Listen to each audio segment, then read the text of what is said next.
Hey everybody, welcome to Embroidery Sundays. Today I want to talk about some of my tips for troubleshooting when you're embroidering on the Brother PRS 100. If you've been following along with me, you may have seen these poppies that I've been working on. These are my original design, and my idea was I would combine working on this collection of embroideries with also developing a new jeans pattern that has a waist yoke, and I thought it'd be kind of cool to embroider the waist yoke. So I'm working on that, and my first version ended up being too snug because I embroidered on the waist yoke after it was sewn to the top of the jeans cut to size. So my first troubleshooting tip right out of the gate is if you're going to put a lot of embroidery on a garment pattern piece, I recommend tracing it, embroidering, and then cutting it out to size, because embroidery draws fabric in and it can cause things to become too small. Now, the reason why I took the risk in this particular case is I wanted my designs to drip below the seam on the yoke. So I'm working on some alternate techniques to get that done and get the yoke to stay the size I need it to wrap around my body. So stay tuned for more on that. But I've spent hours and hours and hours embroidering, and in the course of doing embroidery, some things happened with my PRS 100, so I want to just share with you some of the things that might make your life a little easier. Let's start out with using the right size hoop. I recently splurged and got the 5x7 hoop for the PRS 100. And the reason why I did that is because you want to use a hoop that is as closely sized to your embroidery as you can. Because if you think about it, you're putting stabilizer, in the hoop, and then you're embroidering on it. And if there's a lot of negative space or extra space in the hoop, it's just harder to get your stabilizer firmly in the hoop, and plus you're wasting stabilizer. So just use the hoop that's closest to the size embroidery that you are working with. The PRS 100 does come with a 4-inch or 100 millimeter hoop and an 8-inch or 200 millimeter square. So this 5x7 was really a nice complement to that. And then there are these mini hoops that come with the PRS 100 that are nice as well. I use these when I'm personalizing with names on shirts and hats and so on and so forth. So, just use the hoop that's closest to your design. The next thing is you want to use the stabilizer that's appropriate for your fabric and your design. So if you're thinking about your design being lightweight or dense, you want to use a stabilizer that's going to support that, but you also want to use a stabilizer that's going to support your fabric properly. So if you're working with a non-stretch woven fabric, you don't have to worry about the fabric stretching out of shape and distorting the design. You can use a variety of non-adhesive stabilizers. So you can use a tearaway, a sheer cutaway, a wash away, whatever you want to use depending on what your project is. You don't have to worry about it sticking to the fabric. If you're working with a knit fabric or a woven fabric that has stretch, I highly recommend using a stabilizer that is adhered to the back of the fabric. So many of these stabilizers, like this is soft and sheer cutaway, you can get it in an adhesive version. For example, this soft and sheer cutaway is available with adhesive right on it, similar to a fusible interfacing. So you can iron this right on to the wrong side of your fabric and help keep that stretch in check. I don't like to hoop my fabric, so if I'm going to work with a stretchy fabric that I'm going to embroider on, I'll cut a piece of fusible stabilizer, fuse it to the area that I'm going to embroider on, and then put a second piece of non-fusible in the hoop.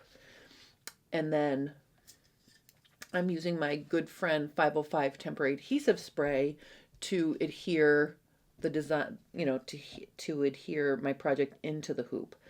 I'm finding that using the 505 temporary adhesive spray by itself on stretchy fabrics is not enough to keep the fabric from distorting. So definitely give yourself a little extra security and fuse a stabilizer to the wrong side of your stretchy fabric first. All right, so once you've taken care of those issues, you want to use the right needle. I recently ordered a box of 100 embroidery needles from Amazon. They came next day. I think it was from United Threads. I will put the link in the description below. The cool thing about ordering from this company is that you can pick a size that you want. So for example, pick the size 14. Then you can message them and tell them you would like half 12s, half 14s, or you want some 11s and some 12s, or whatever the size needle that you use for your projects. You can get a couple different sizes in that 100 pack of needles. So I found that super helpful. These HA times 130 EB needles are specifically designed for embroidery machines like the Brother PRS 100. They have a fortified shank, so it's a little bit stronger, and the eye of the needle is bigger.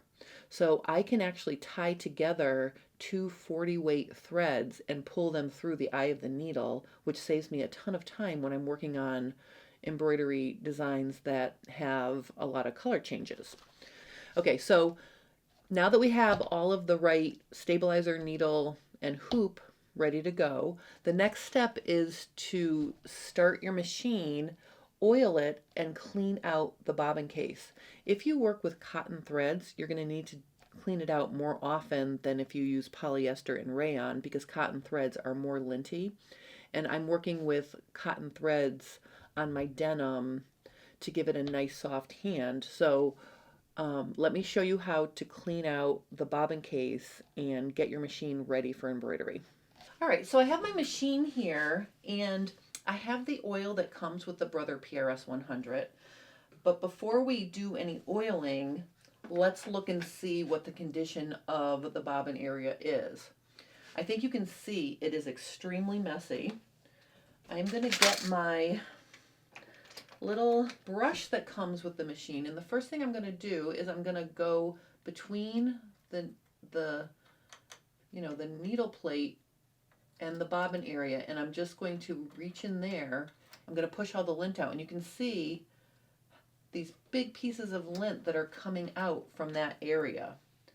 So you can push them off to the side through this little open areas, and I'm just going to make sure I clean that out really, really well. Okay, because having lint in there can really cause your machine to not work properly. Then I'm going to, clean out along the sides of my bobbin case. Look at that, yuck. This is all lint from the cotton threads I was using. So we want to make sure the whole area is free of lint. And then I'm going to just take out the bobbin case itself. And I'm just going to wrap, I'm just going to use my brush, and I'm just going to brush inside the bobbin area. And I'm just going to continue to clean until I don't get any more lint coming out. And you may be saying to yourself, oh my goodness, Jennifer doesn't clean out her machine very often. But I'll tell you, this is only from a couple hours of embroidery. Okay, I've cleaned out my machine on a regular basis. And if the thread breaks, or if something starts to happen with the tension, I go in and check it. And a lot of times that will fix whatever stitch issue I'm having. All right, so I think that that is now pretty good. So you can see here my bobbin is almost empty. So you want to check your bobbin situation. If your bobbin is empty or almost empty, you may want to start with a fresh bobbin. And I'm using the Filtech magnetic core bobbins, which I love. So let me just show you that. All right, so these bobbins have a green side and a black side. The black side is where the magnet is. You want that to go inside or at the bottom of the bobbin case. And then I'm just going to thread that and put it off to the side for now. Because the next thing I'm going to do is I'm going to turn my machine to the back so you can see this hand wheel. And I'm going to turn the hand wheel so that the little tick mark on the wheel is matched up with the little triangle pointer right here. That's going to put the bobbin case in the exact right spot to oil the places we need to oil. Okay, I want to get right in there, and I want to just put a drop of oil right up in here. Okay, so I just put one little drop of oil there, okay, and that's gonna lubricate the bobbin case holder. Okay, and so I'm gonna turn the hand wheel so it brings the needle down.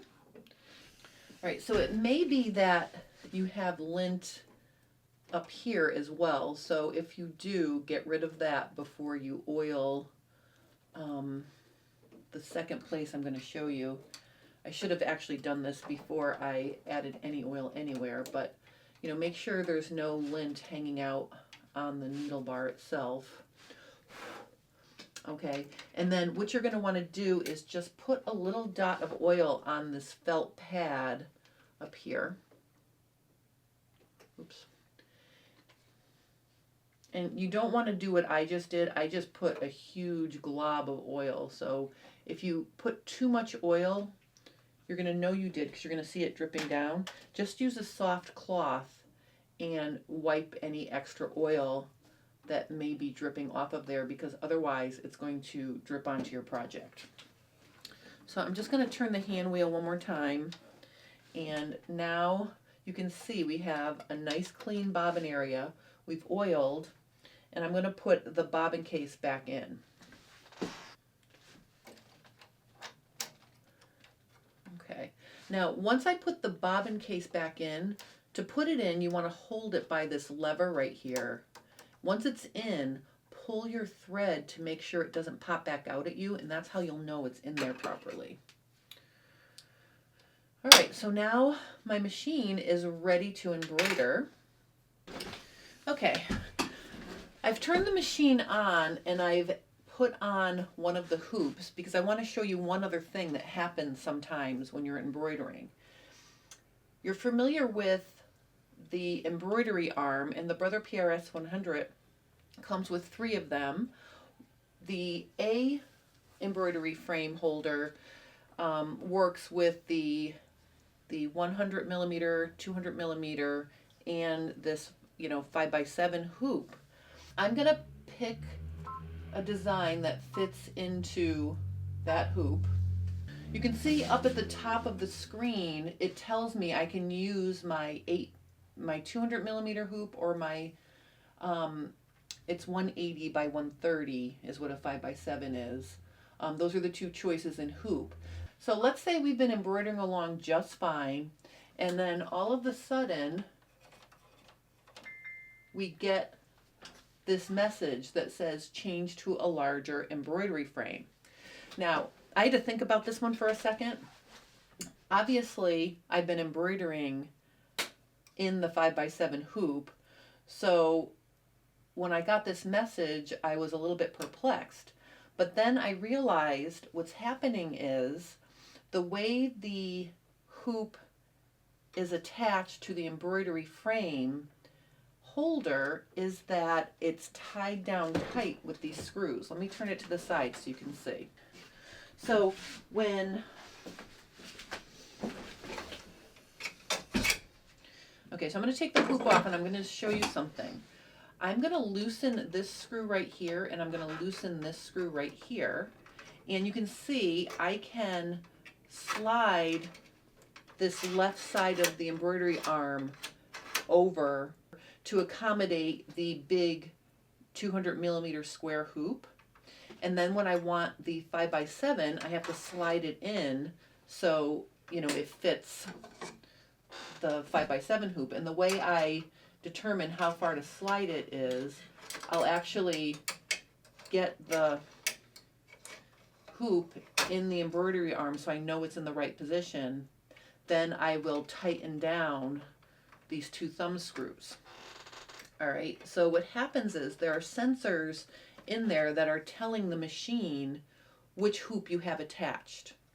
So if you get this message that says change to a larger embroidery frame, the reason why that happened is because this screw right here became loose.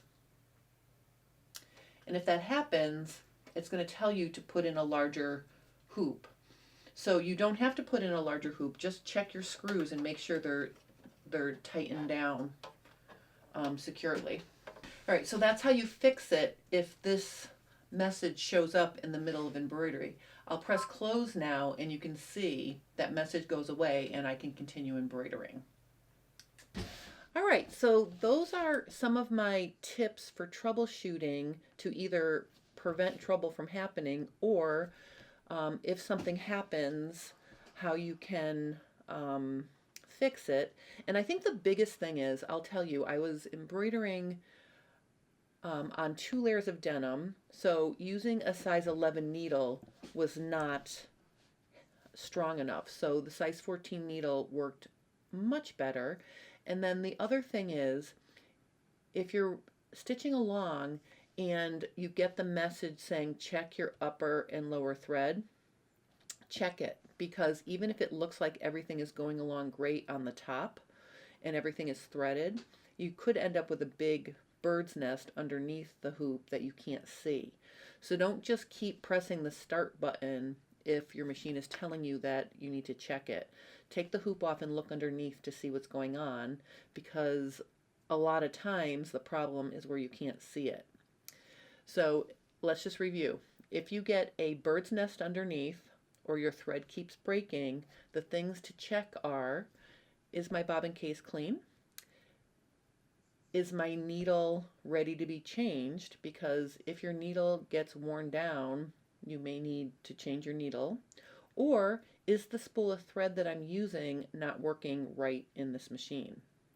I have come across some threads that don't work as well in the machine, and quite honestly, it's not by brand, it's just by the spool itself. So if you're embroidering along fabulously and all of a sudden you do a color change to a new color and it won't work, try a different spool of thread.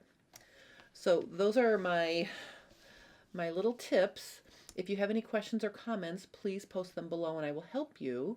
If there's something specific on the Brother PRS 100 that you need help with, post that as well, because I love answering subscriber questions. And I hope you enjoyed this and have a lovely rest of your Sunday. I hope I see you next week.